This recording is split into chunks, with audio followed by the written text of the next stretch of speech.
Says it's preparing.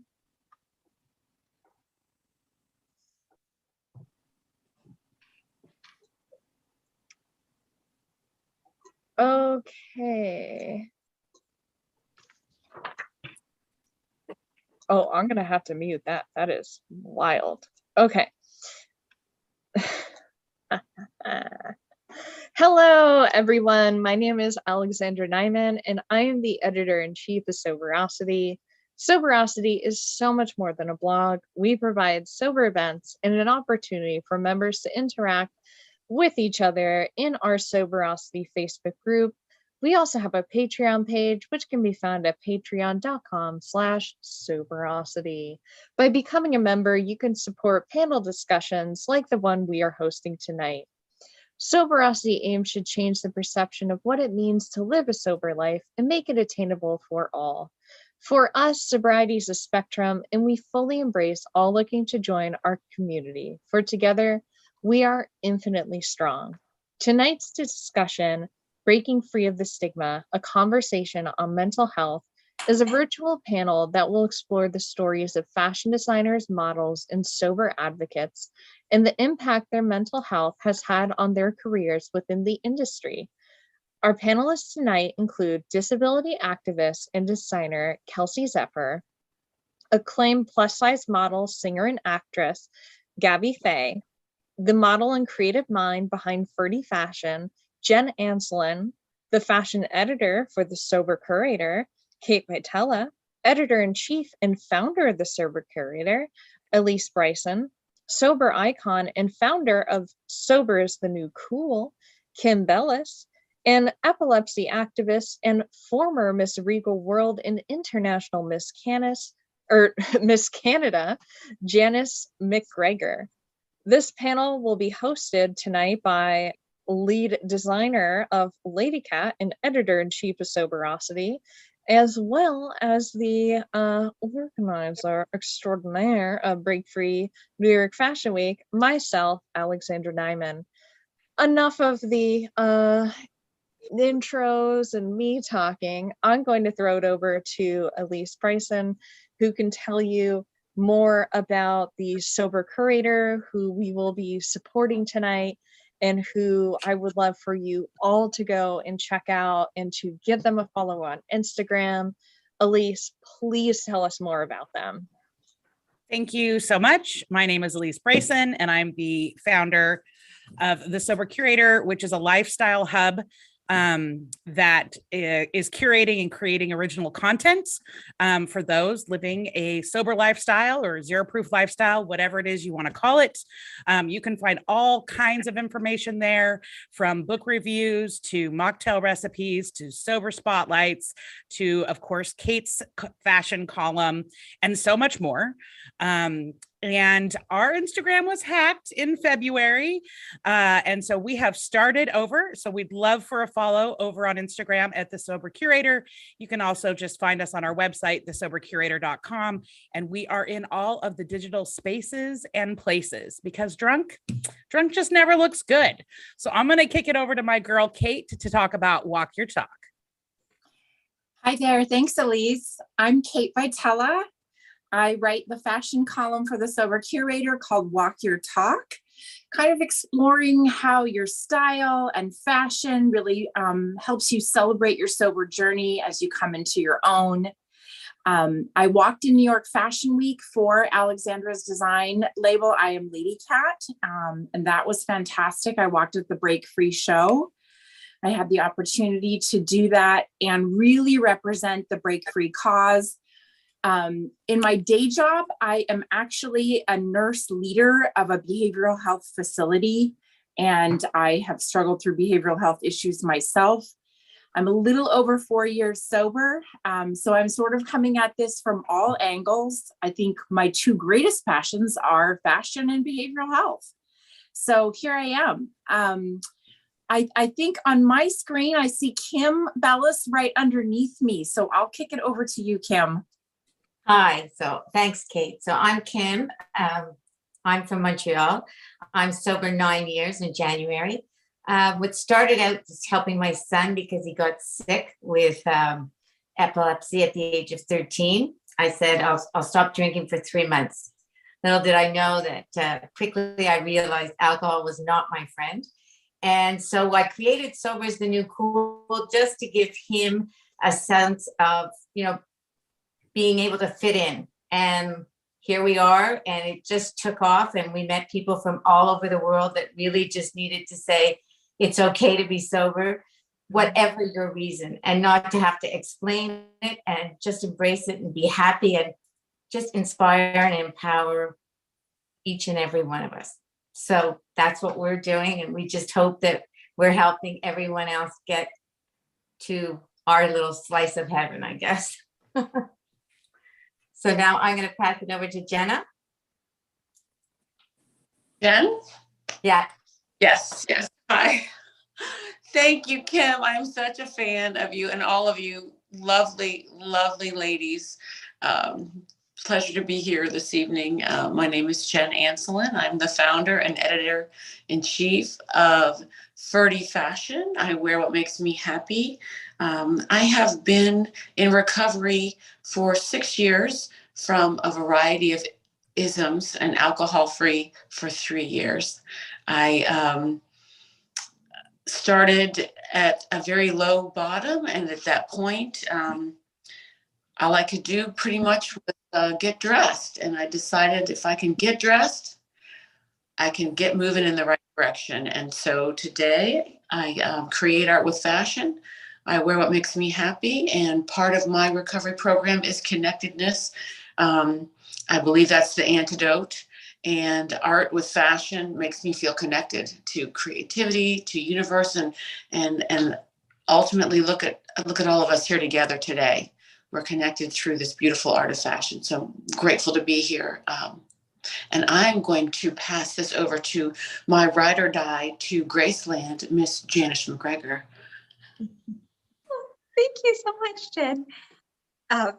Lovely to see you, my fellow Elvis fan, and lovely to meet the rest of you or see you again. Kim, I'm really excited to hear your story because aside from being a fellow Canadian, I didn't know that your son also has epilepsy. So it's interesting, especially considering how it's not talked about that much. It's good to see that as a parent of a person with epilepsy, you're so open about that. So a little bit about me. I walked for Alex's line in New York Fashion Week. It was my second time walking for Alex, and as usual, she is professional and pleasant and just so much fun to work for. And in my personal life, I graduated from the University of Saskatchewan. I have a bachelor's in psychology.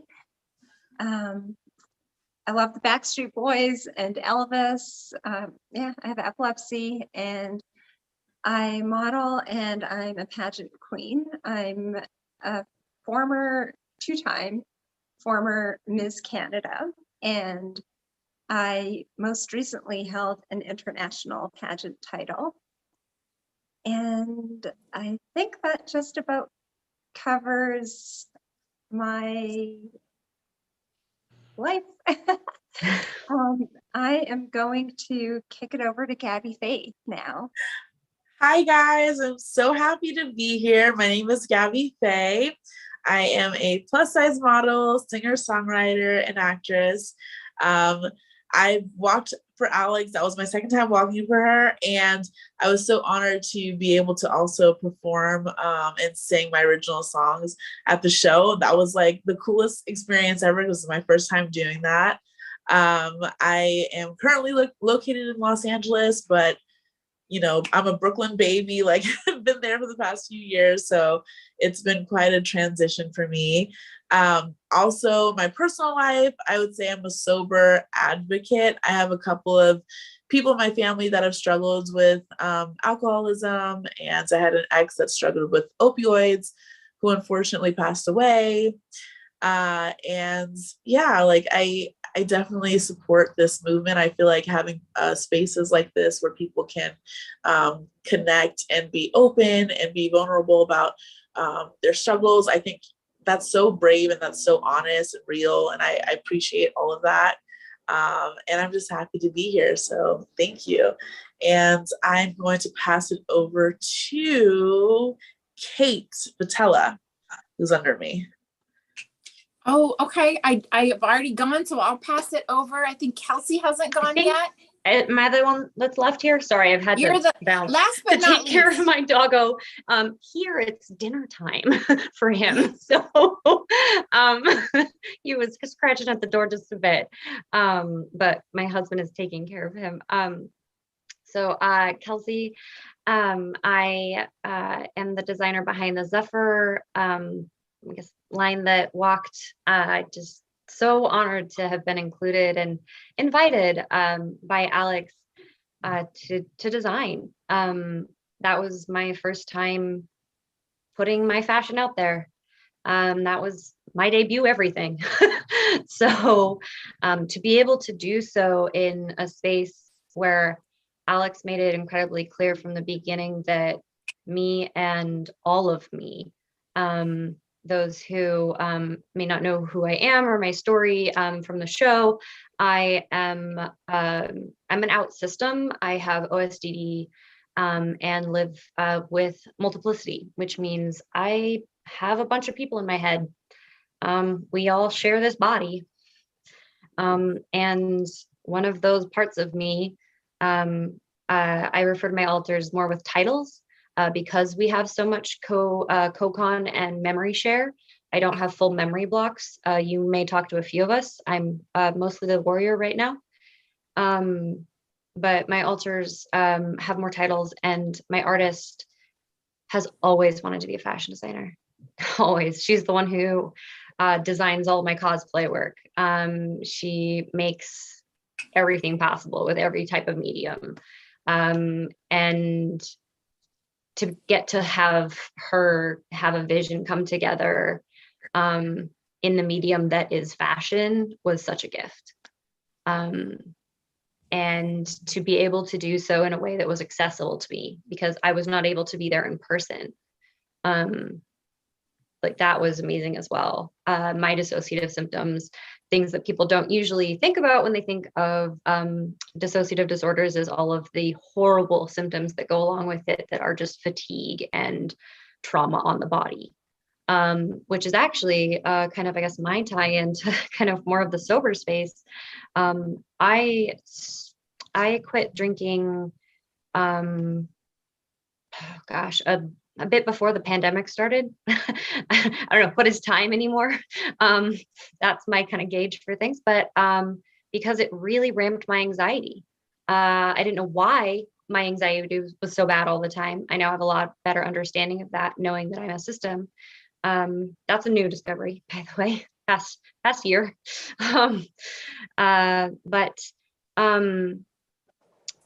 Yeah, it's the connection between a lot of different spaces of sober and mental health is just so strong.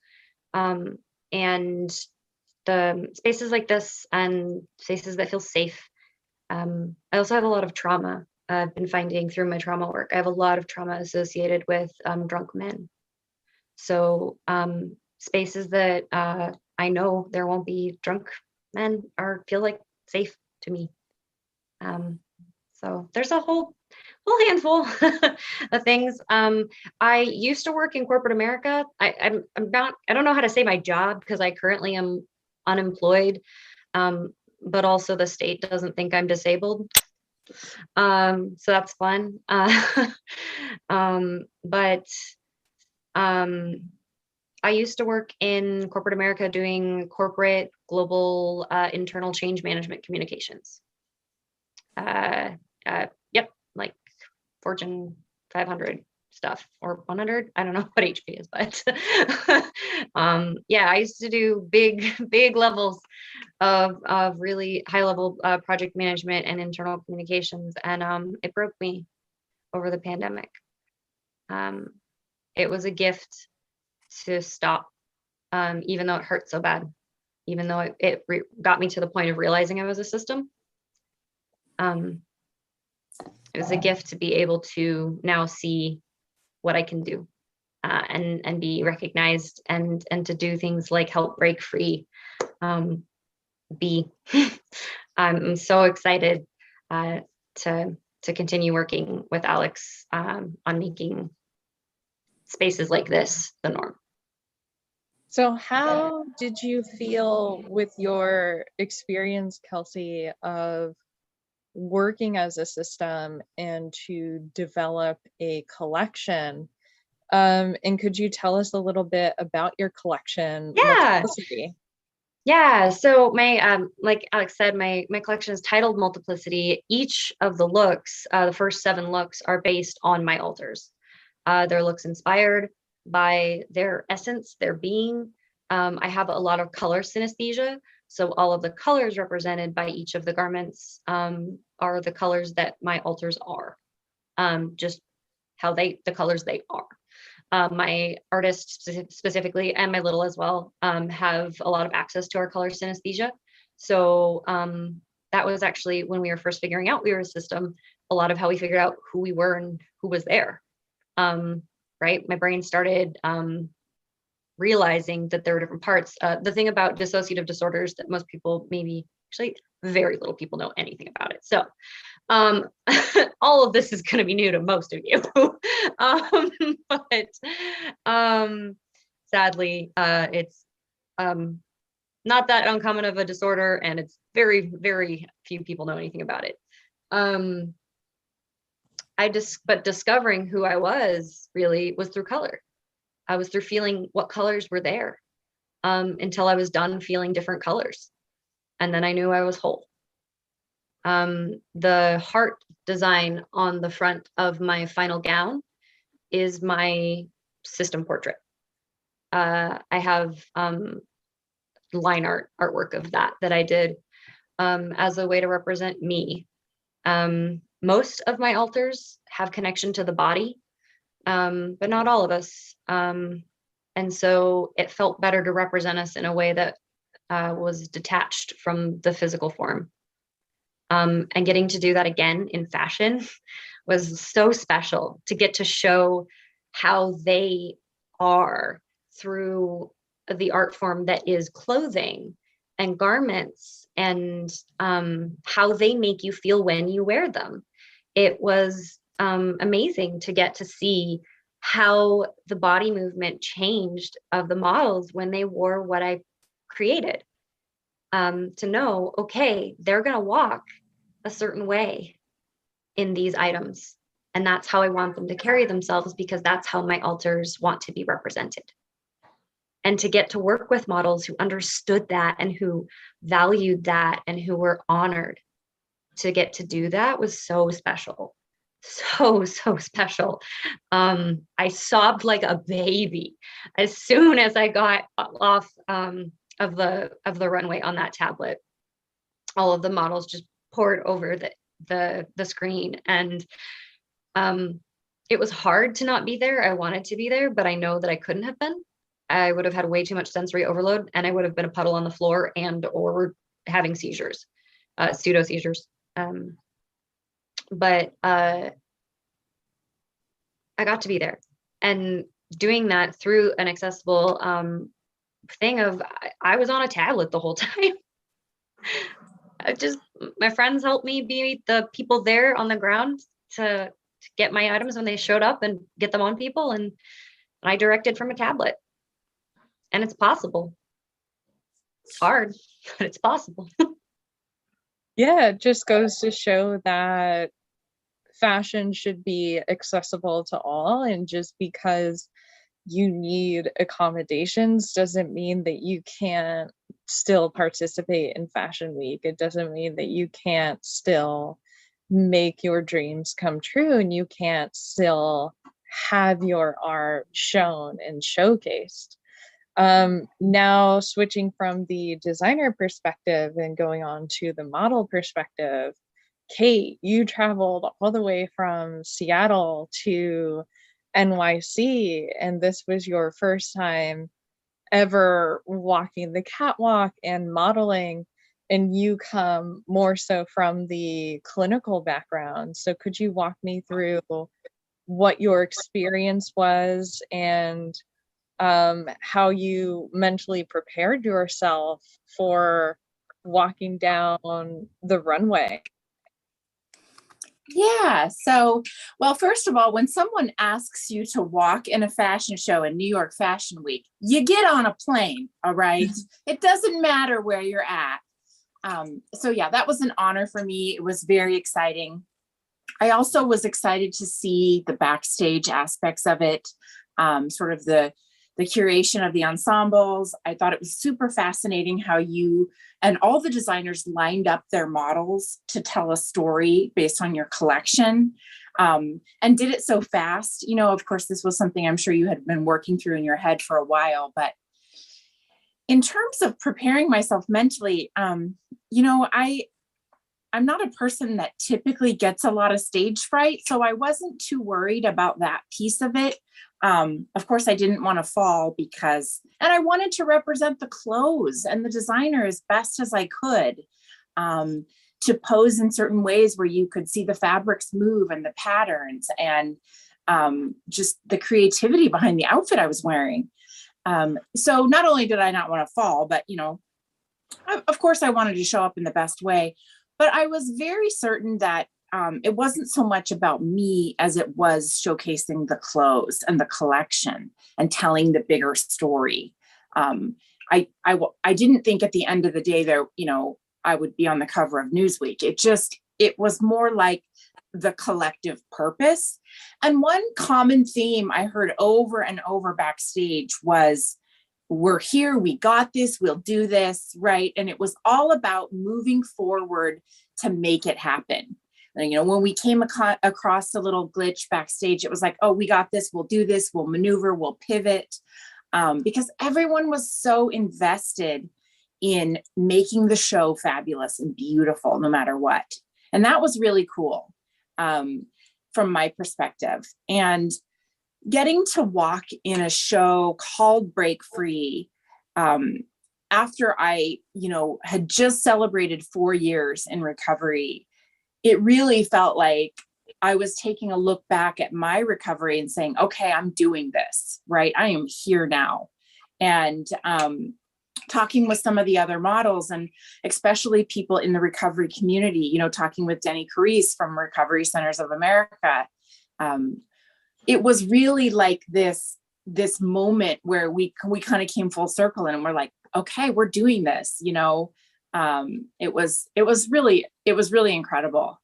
So I was really honored to be there, and I would do it again in a heartbeat. It was fantastic. Oh, don't worry, you're welcome back anytime. And Ferdy, for you, modeling is an art form, and the way that you approach your modeling is more so like how an artist approaches a sculpture. So when you analyze a piece of clothing, I feel like the way that you prepare is very different. So for you, knowing that this was a showcase for recovery, did that hit closer to home for you?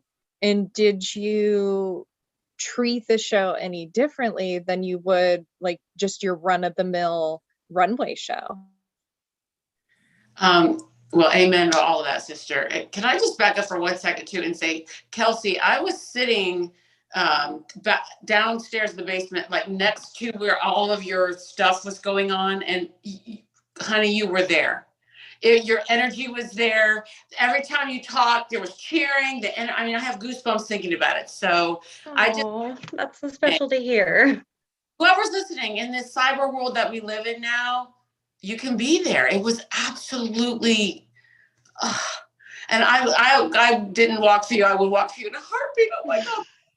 But thank you. Yes, Alexandra. So I was hugely aware of the entirety of the show in your collection. And as Kate said, I'll echo, when you lined everybody up, the story, especially at the end, you know, when we grow from all of this adversity, when we become authentic, when we embrace who we are, and then we can walk at the end so celebratory.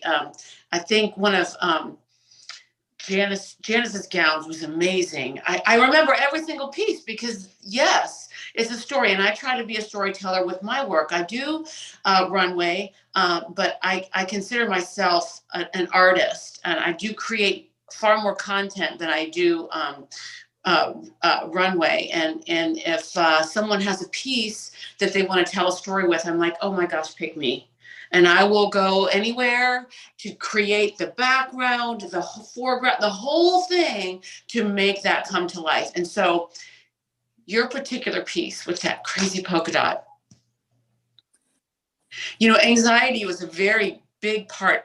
I didn't even think I was an anxious person because I just numbed it all with alcohol and with drugs and with sex and with food, all of it. And so to be wearing that, when I really realized that, honey, without all these things, this is who you are. It was a huge turning point for me in my recovery because I'm like, well, now I got to deal with this. I got to own it, and I got to figure out how to live peacefully and authentically. And so, you know, I know that your pieces fit all of your beautiful models, and the story came together lovely.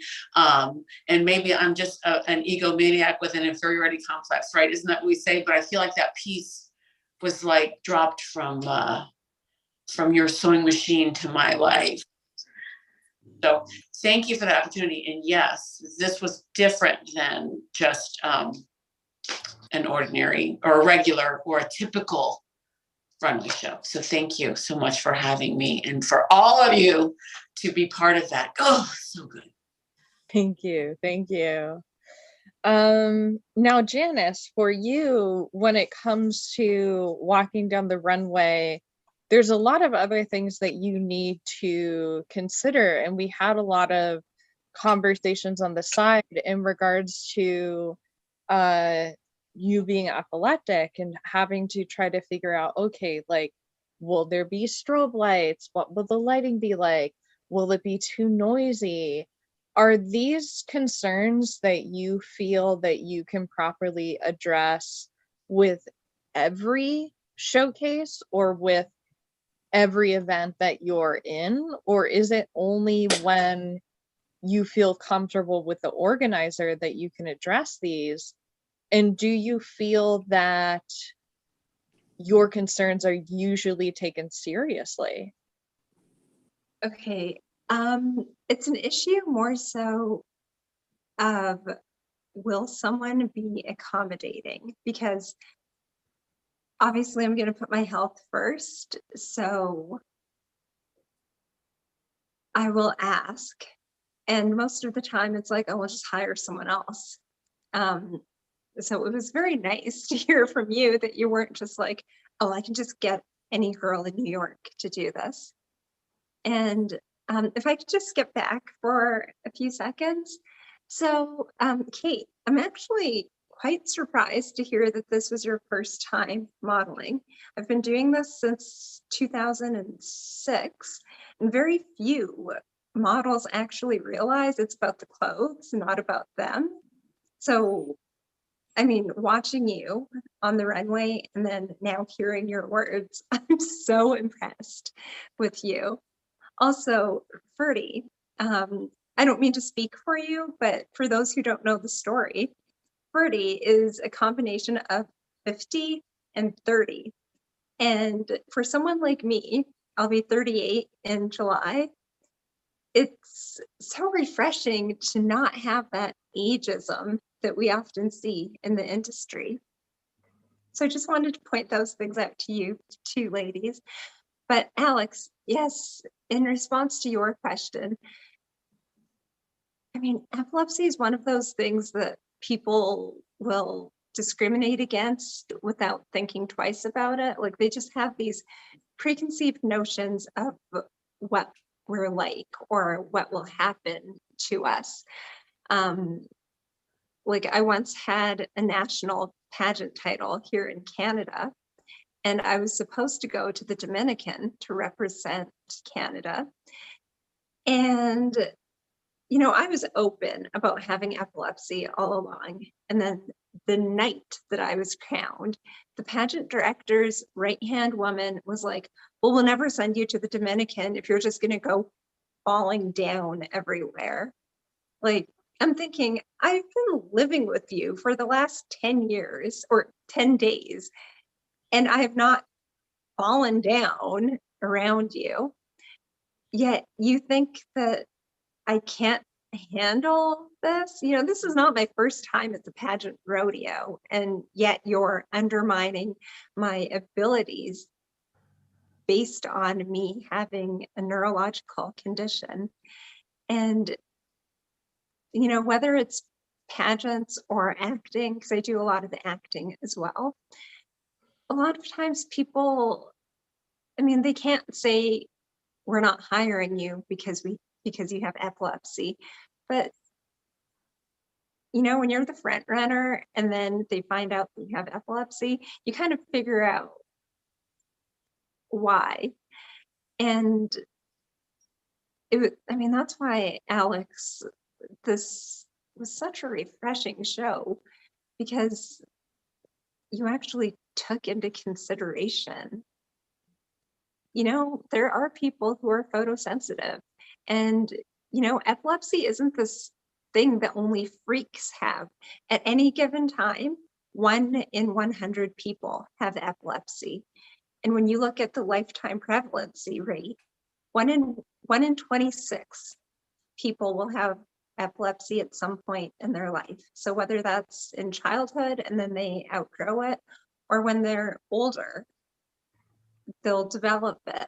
So, you know, we're not freaks. I mean, more people than you think will have epilepsy or have it currently. And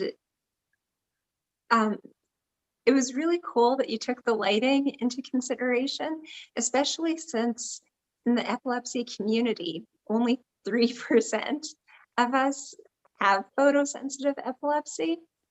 So it was cool that you thought of the 3% of the 1 in 100 people who are photosensitive. So kudos to you. Really appreciate it. And, you know, it would be cool if no, these are things that are completely out of your hands, Alex. It would be cool if other, you know, situations took that into control or took that into consideration, like TV shows, movies, even concerts, because the Backstreet Boys, who I love, they just released their new tour dates, and they're going to be performing in a city near me. However, I've been watching their behind the scenes and their rehearsals, and it doesn't appear like it's going to be a concert that's going to be safe for photosensitive people. Now, that's not just for people who have epilepsy. There are people who have photosensitive migraines. My disorder. Yeah, like I can't, all sorts of sensory issues. Exactly. Yeah. So, I mean, it's not just for people with epilepsy. It would just be cool if other venues of entertainment would think about people like us, because if they cut out the lights, it's not going to detract from their show. I mean, the Backstreet Boys are phenomenal singers. Having, you know, not having those lights, it's not going to detract from their show. And I would still pay any amount to go to that show. Or adjusting. I actually I have a friend who works in theater, and there are lighting things that you can do specifically to still get lighting effects, but they make it so that it doesn't affect photosensitive because of the way that the lights ramp. So there are solutions. There are solutions if people actually care. Yes. It's just finding people who care that's the problem. More of it. Amen to all of that. And in regards to solutions and finding people who care and just finding your way within the industry, Gabby, you had a very triumphant moment during the show where you walked the runway and swim for the very first time.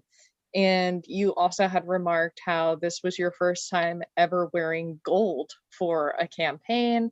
And it was also your first time ever appearing in a Times Square billboard. What was this whole experience like for you?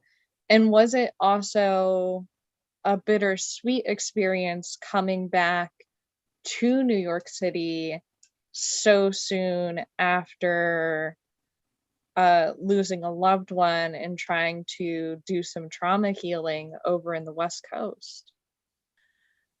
That's a very good question, Alex. I just felt a flood of emotions as you were saying all of that, because that's how it feels. Like, it feels like a roller coaster. Like, one day I'm really, really up and everything is amazing. And then one day I'm really, really low.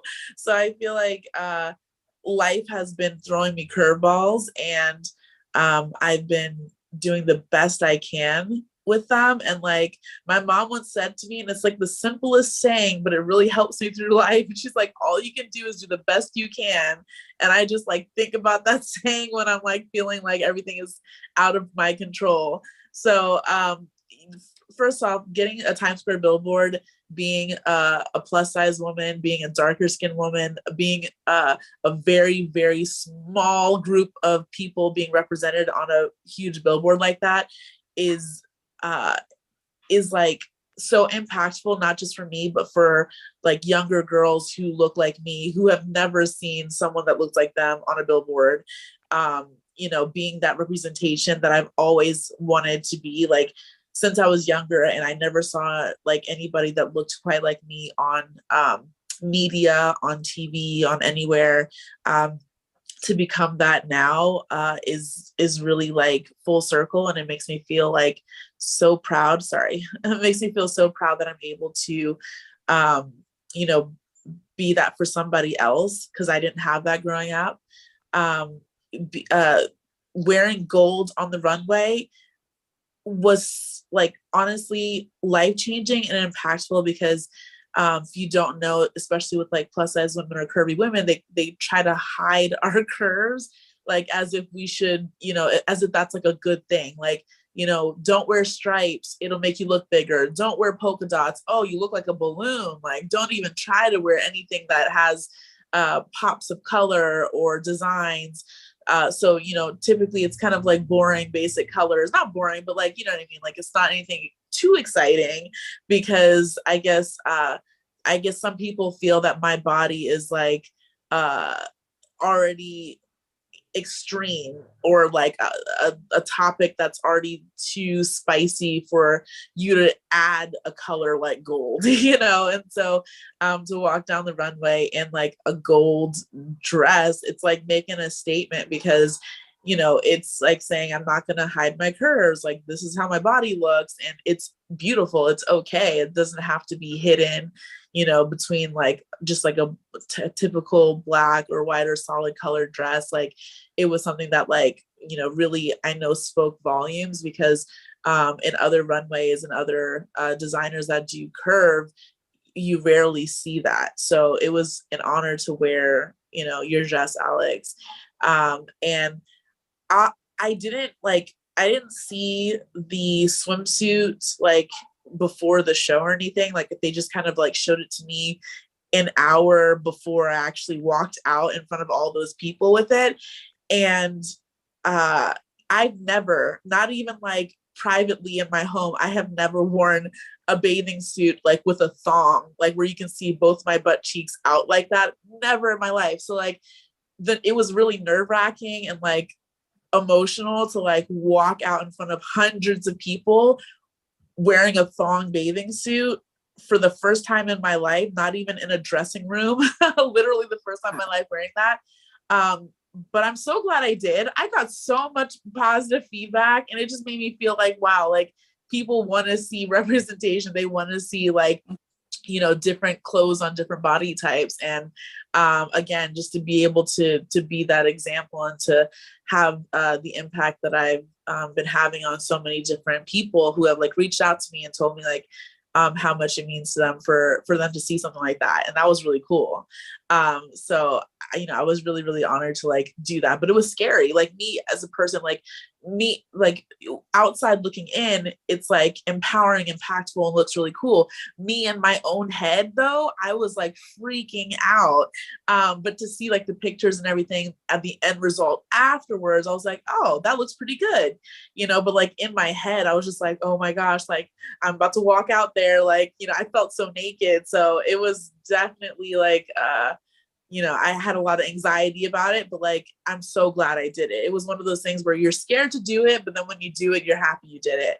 So yeah, that's how I feel about that. Like, I definitely feel like this is going to be opening doors for more opportunities to see more plus on the runway and in bright colors, stripes, polka dots, you know, thong bikinis, whatever it is. Like, I think it's just, you know, it's going to just keep on getting bigger. The window of opportunity for this is just going to keep getting bigger until it's the norm, which is like the goal for like people to see different body types, different textures of skin, different skin tones on the runway, and it be normal and not just be like how it used to be, where it's just like one type on the runway. So yeah, that's what I have to say about that. And then as far as the grief process that I've been going through with my dad passing and my ex-boyfriend passing, I feel like, well, number one, it's nothing like you've ever felt before. Like before I lost someone close to me that I loved,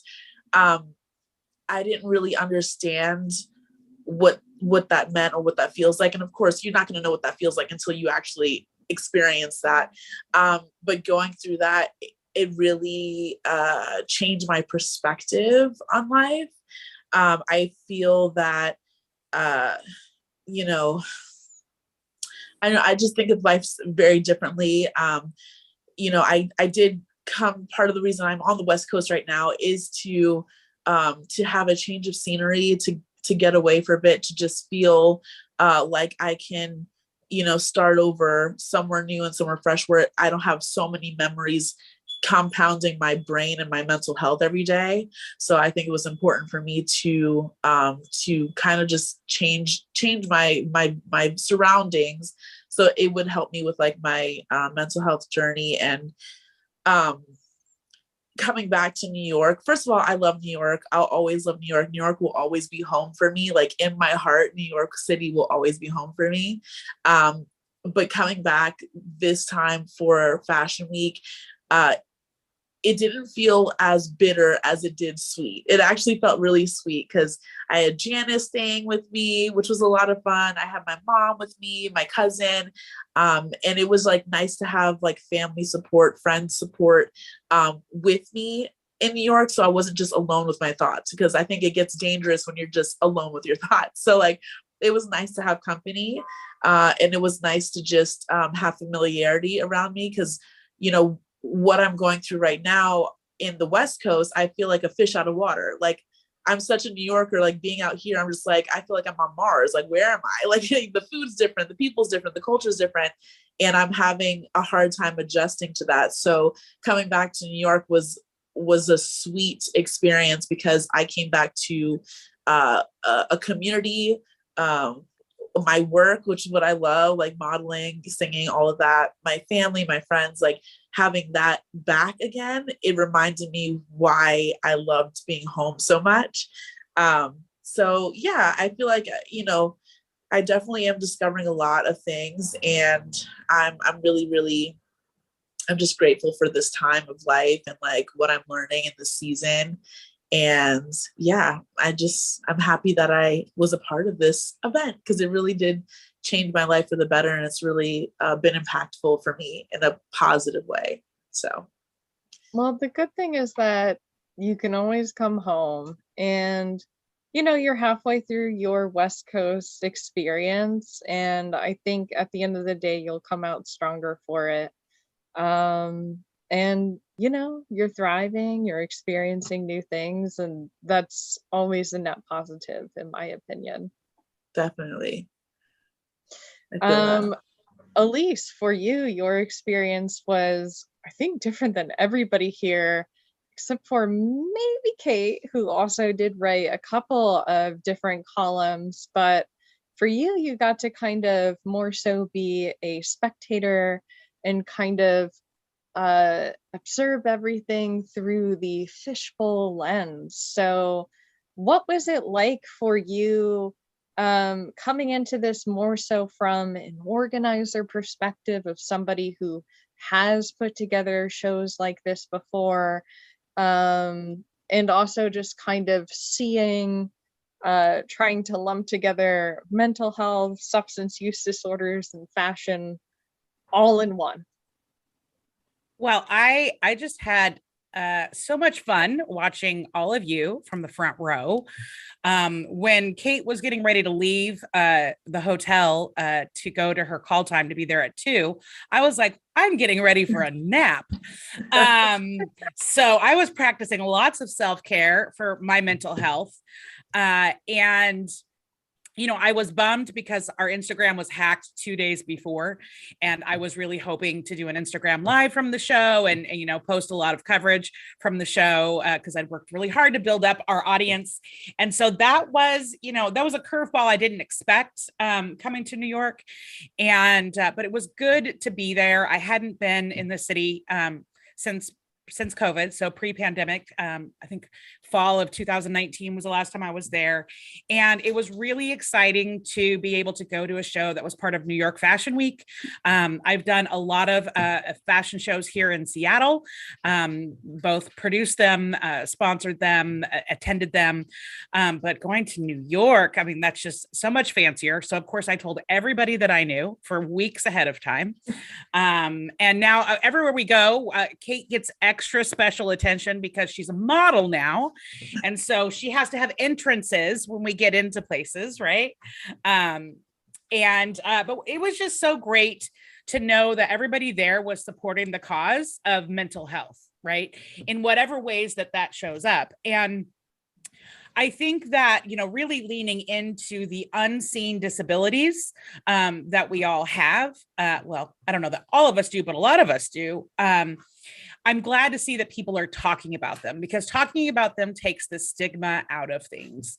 I'm coming up on 16 years sober in a couple of weeks. And when I first got sober, there weren't a lot of options for me. There wasn't any content for me. Facebook was just getting started. I was on MySpace. The Barnes and Noble section had a really small self-help section.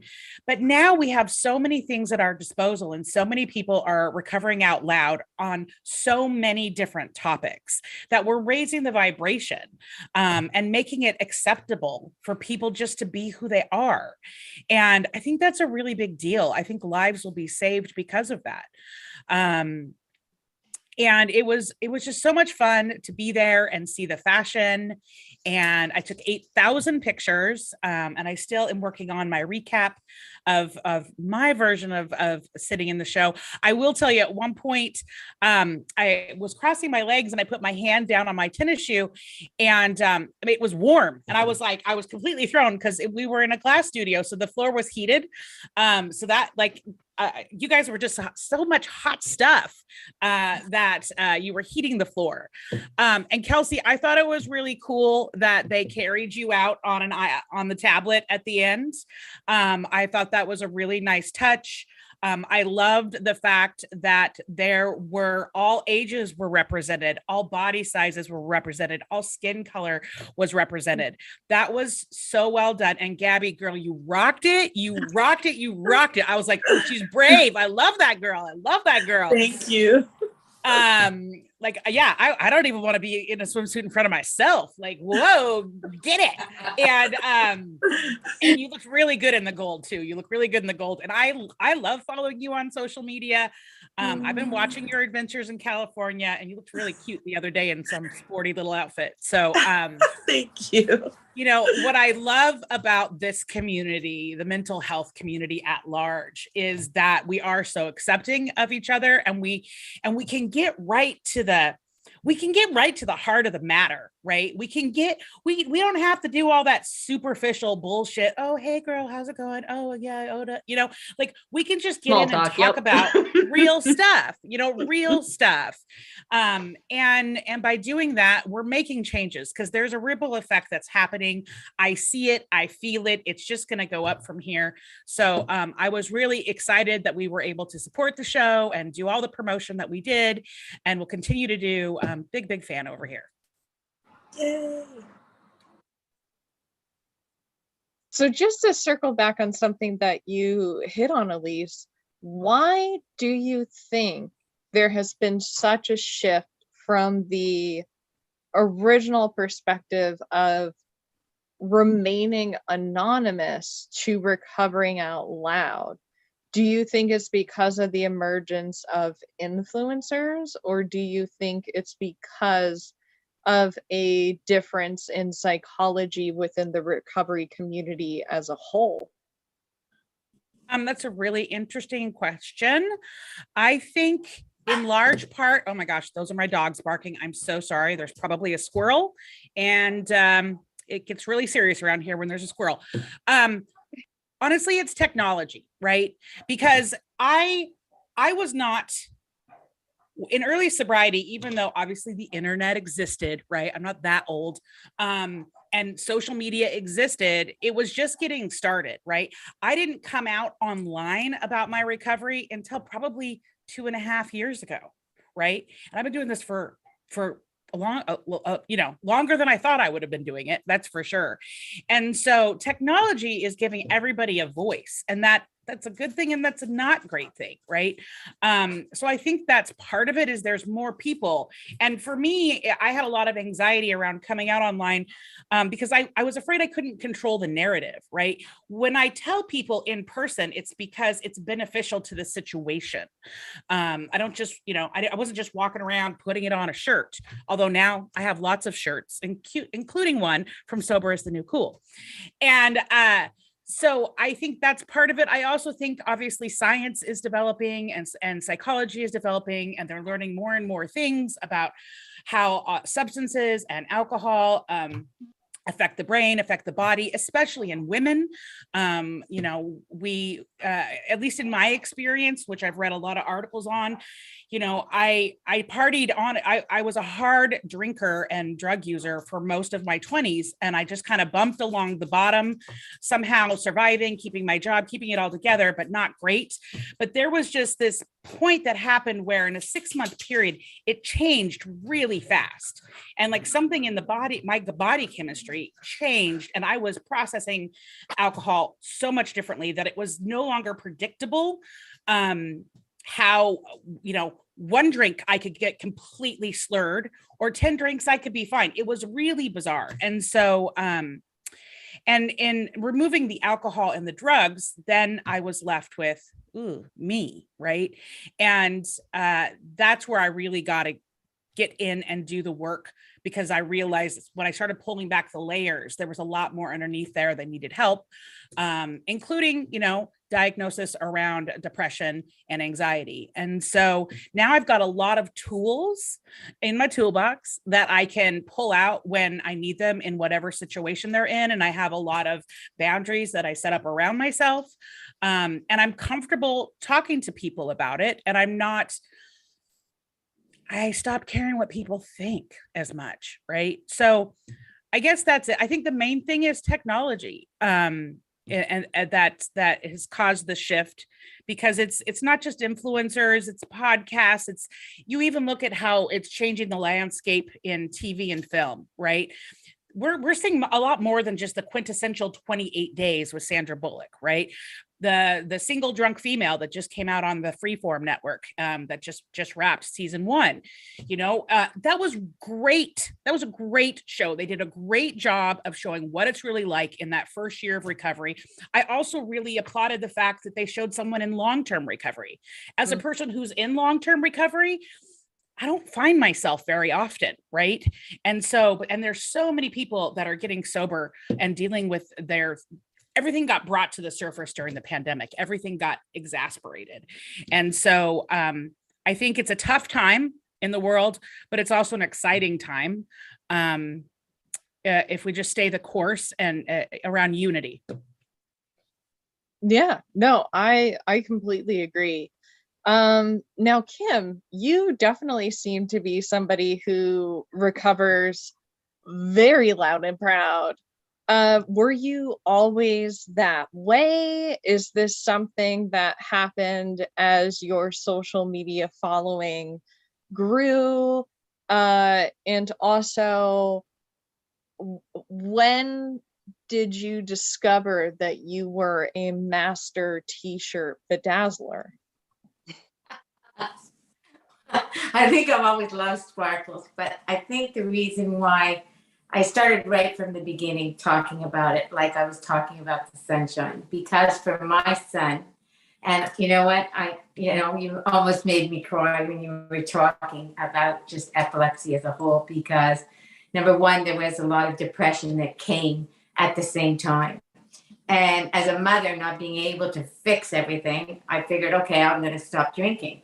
And, it was just amazing how much better I felt. I mean, the first year I didn't go to restaurants. I didn't do anything. But I talked about it to everybody, and everybody'd say, there's nothing wrong with you. You don't have a problem. You weren't falling down. And it was like exasperating having to explain that I felt better and that alcohol was not good for me. And we had problems of alcoholism in my family. So it was not like it was a new thing here.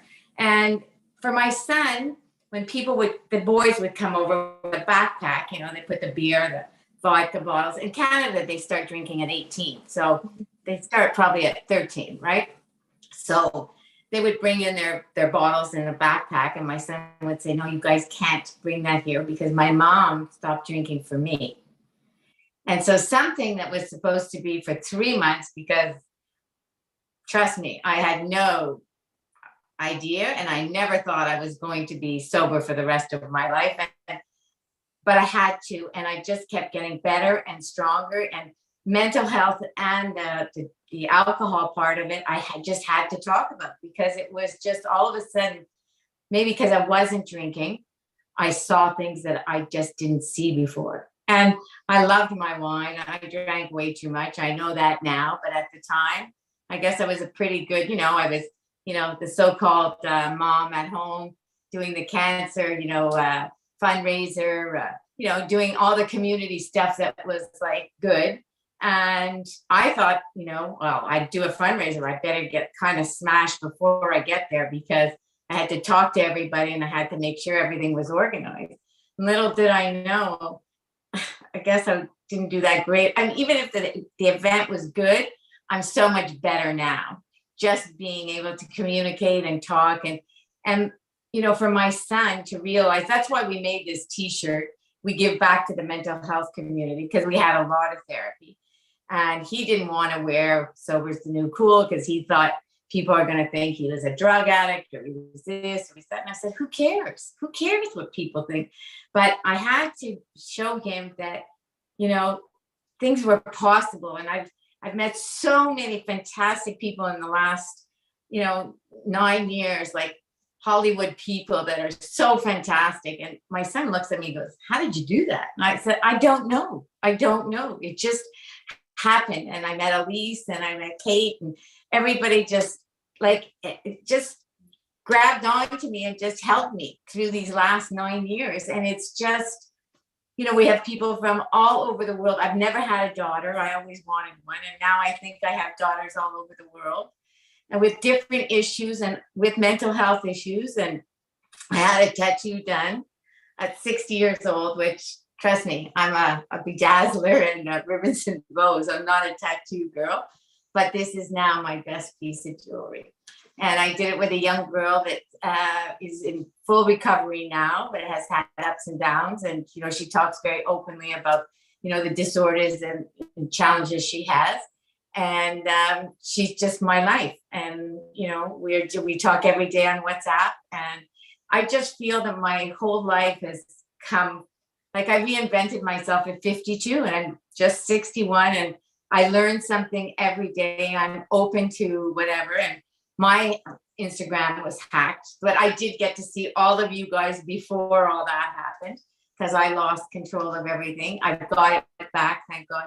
But so many women came and just lifted me up. And I felt useless. I felt like I had no purpose. My sense of being was gone. And that was a good lesson too, because, you know, what I do, I love, but I can be more than just that, right? So, but I will continue this journey because I just love it. And I love everyone who I meet. And I honestly wake up or some nights I just think, how did I get this lucky? Like, honestly, I can't sleep because I think, you know, people that have, you know, embraced sober is the new cool and they wear it as a badge of honor instead of champagne and cocaine, right? That was a t-shirt. Maybe you guys are too young, but in my day, that was a t-shirt a lot of people wore. So, you know, I want them to say, you know, I'm sober and not have to explain, was it drugs? Was it this? Was it that? Who cares? It's nobody's business, right? If you want to share it, like, so be it. I talk about it all the time, but some people don't. And I just don't feel that, you know, that you go to a party, if someone was on a diet, you wouldn't have just every dessert in the world. So why is it that there's like one non-alcoholic drink at some place? I think it should just, so I really just want to make sure that people feel comfortable and not feel that sense of not being connected or afraid to go out, you know, and a lot of people are. And so I'm just going to keep talking to as many people and as long as I'm alive, because I just love what I do. So for you as a mom and I think too, for my son, he's going to realize that anything is possible. He's 4 years seizure free finally. And so that's, you know, we're like, just, that's a blessing in itself. And, you know, he's seeing now too, that he can also say, you know, that he doesn't drink and, you know, doesn't have to explain the whole epilepsy thing because that becomes uncomfortable sometimes too for him. So we're just trying to make it easier for everybody. That's incredible. And I maybe talk too much. No, it's fine. Congratulations to your son and being 4 years seizure free. For you in taking on this challenge, initially thinking it would only be 3 months to support your son.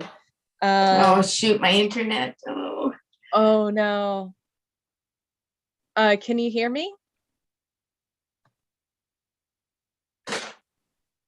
Yes, I can hear you, but my internet is a storm. And we have a storm going. Oh, I see. But I can hear you now. Okay, great. When did you make the connection, or maybe you made this connection the whole time, that substance use disorders and mental health go hand in hand? Well, I guess my older son had a lot of friends that were on that ADHD medicine or, you know, at school for like exam period, some all the time, but some for exam period.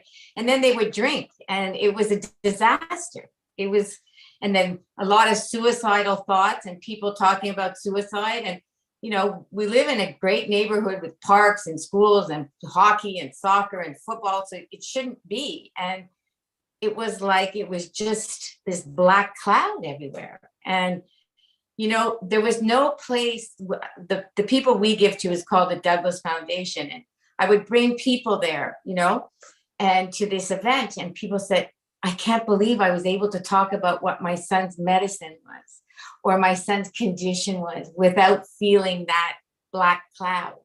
And, you know, I just want to make it normal. Like, so if you have an issue, mine could be food, mine could be booze, mine could be whatever. Who cares? We are all struggling with something. I truly believe. So let's just be kind and live and let live and accept people for who they are and really just embrace them, because we have so much that we can learn from each other. And if we just it's not that hard. It really is not that hard to be kind and decent, I guess. Right? Yeah, definitely. Now, Elise, I'm sure you can definitely relate to what Kim had said about feelings of despair during the hacking. What can we do to support the Sober Curator now that it looks like, unfortunately, you guys won't be able to get your Instagram account back? I didn't like it, right? I didn't like it. I was upset. Kate knows I was upset because I spent a year and a half curating that audience and was really proud of my little feed and how it looked. But let go, let God. And starting over, I'm in recovery. I know all about starting over, right? That's my jam. I'm really good at starting over. And ironically, it didn't affect the website at all. In fact, we're having a record month of traffic. And it's made me realize that I've been putting my energy in the wrong place. And so, it maybe, I don't know that it's a blessing yet, but it's fine. It's an Instagram account, right? It's fine. And the people that want to find us are going to find us. And I just kind of I just got over it. Like, it's just not worth spending. There's so many bigger things to tackle in the world that I don't need to be crying over my spilt Instagram. Right. So, I love the gram. I've been on Instagram since it launched. I'm an early adopter. I mean, it is my preferred platform. Although I do pen quite a bit, but over, definitely at Facebook and Twitter are not necessary, and TikTok are not my space. But it's fine. And so, but it does feel, it doesn't feel good to have something taken from you. It just doesn't feel good. But then I had to sit and really think about all the times that I took from people before I got sober. Right. I'm a nice person now and I have a moral compass now, but I didn't always. Right. And so, love and tolerance is my code, and we're going to be fine. We're going to be better than ever. It's all good. Right, Kate? I think so. Yeah, Kate, same question. And also, could you tell us more about your cheeky TikToks? Well, so at first when the Instagram was hacked, I was really devastated. I felt like, this feelings of it's unfair, this is frustrating. I felt like, that's where my energy and focus was, putting content. And then I remembered that the Sober Curator is a website. It's a virtual online magazine. It does not live in Instagram. And so, like Elise had mentioned, the traffic to the site is up. And I kind of started turning away from Instagram. I have an Instagram account. I have like 10 followers. It's not a big deal. But I stopped really worrying so much about my content on Instagram and really started having fun putting together outfits and doing little videos and pinning them on Pinterest. And not even worrying about followers there as much as I was just building my virtual closet and things that I can keep as little collections and boards of my favorite accessories. And when I find a really cool vintage score, or I get a great piece on luxury consignment, I'm having a blast with that. And sometimes I'll put it on Instagram, but for the most part, like Elise said, I think it was almost like a good lesson in what's important.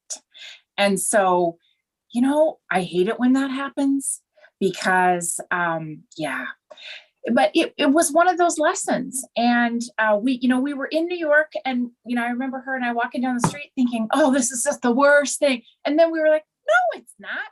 It's not the worst thing. It's a thing, right? Tomorrow there's going to be more things. And like she said, we're in recovery.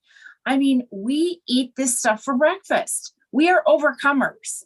And so we'll figure out a way. And the people will come, right? If you want to go find the content, it's easy to Google search and go find. And I think we're doing a nice job of networking, and Alysse has done a fantastic job of getting hundreds of people to work for her for free. So we have like 25 or 26 curators now, people providing lots of content. And so I can't imagine, why this, I can't imagine that we wouldn't have something interesting, new and shiny coming at you all the time. And isn't that the point of Instagram anyway, right? So it also alleviated that pressure to produce Instagram content. It was kind of like, I'm more focused on doing creative things and making funny little fashion reels. And gosh, I'm laughing and having a great time with it. I didn't need to go to New York. I'm just a model in my own, front room. I'm just strutting my own little runway here. What is your Pinterest account? And also, how could the viewers find you? On Pinterest, I have it labeled as Sober Fashionista. And then also my name. I've only been on Pinterest for a total of about 6 weeks. Literally, I've never had a Pinterest. And so I am just learning how to navigate it. You can tell I don't even know what my Pinterest, is it a handle? I don't know. Or is that Twitter? Wait, what's the thing? I don't even know how to get on the Twitter. I don't know how to get on the TikTok, but I'm having so much fun using fashion as a means of creativity and exploration and style. And it's such a wonderful journey. I love that. And I was so Alysse, excited that you might be on TikTok, though. I was going to go follow you because Alex had mentioned that. I was like, no. Now I got to be on That's where I TikTok. live a lot, mostly now. yeah, I thought that you were on TikTok, but I guess I confused that with Reels. And now I feel like my mom. So shout out to my mom. Love ya. I know she's not watching though. She always has me like send her the links later because she can't figure out the live, and now I've embarrassed her. So I love you, and I owe you an extra call to repent for embarrassing you. But Alysse, how can the viewers find you? Well, we are just the sobercurator.com. If you go there, you can find all the things. Sign up for our newsletter. It goes out once a week on Thursdays. We obviously don't sell the list. I also, our organization is completely run by volunteers, and I will not take any advertisers for the site at this time. I'm not saying I'm not going to change my mind in the future, but right now I want it to be a protective space that people feel like it's just a useful place to find the content that they're looking for. And so that's it, just the sobercurator.com. And then you can poke around and you can see all the different sections. And we have new content coming out all the time because there are so many. Kate, there's actually 28 now. They're like multiplying like rabbits. But it's so fun because if we're going to create this ultimate sober lifestyle resource, it couldn't just be me and what I like. I have excellent taste. Okay. But so do a lot of other people and a lot of other opinions. And I only have my own viewpoint. And I want to make sure that there's a little something there for everyone. So that's where you can find it.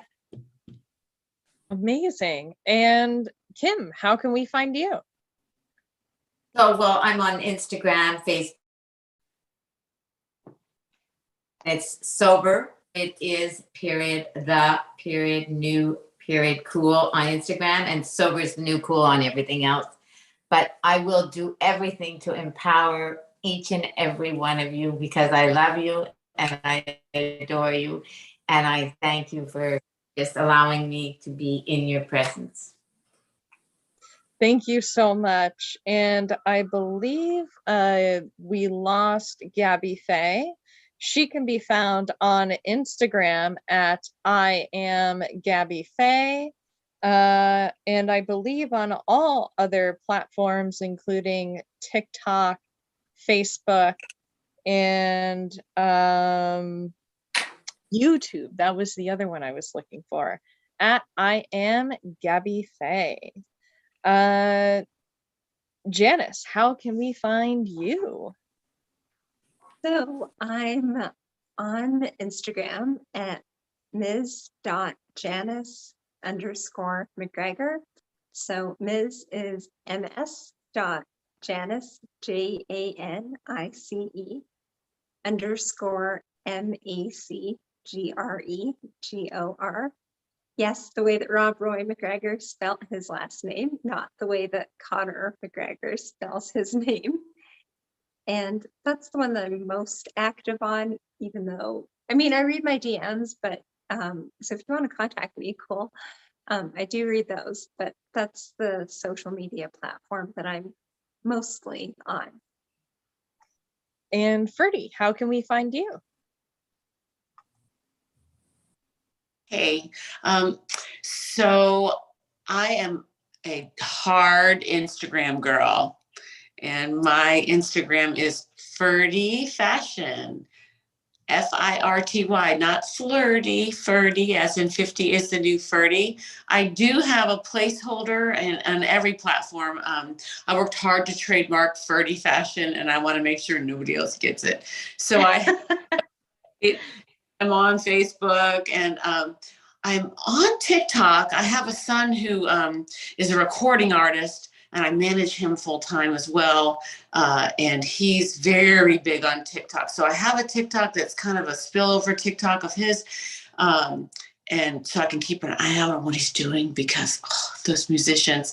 But I do have some fashion stuff on TikTok as well. So Ferdy, and if you type in Ferdy, it usually spells check to dirty or flirty. So just be real careful what you look up. TikTok, Firty Fashion finds you. Just did it. Yeah. Oh, yay. Great. And Kelsey, how can we find you? So I'm on TikTok, Kelsey Zephyr.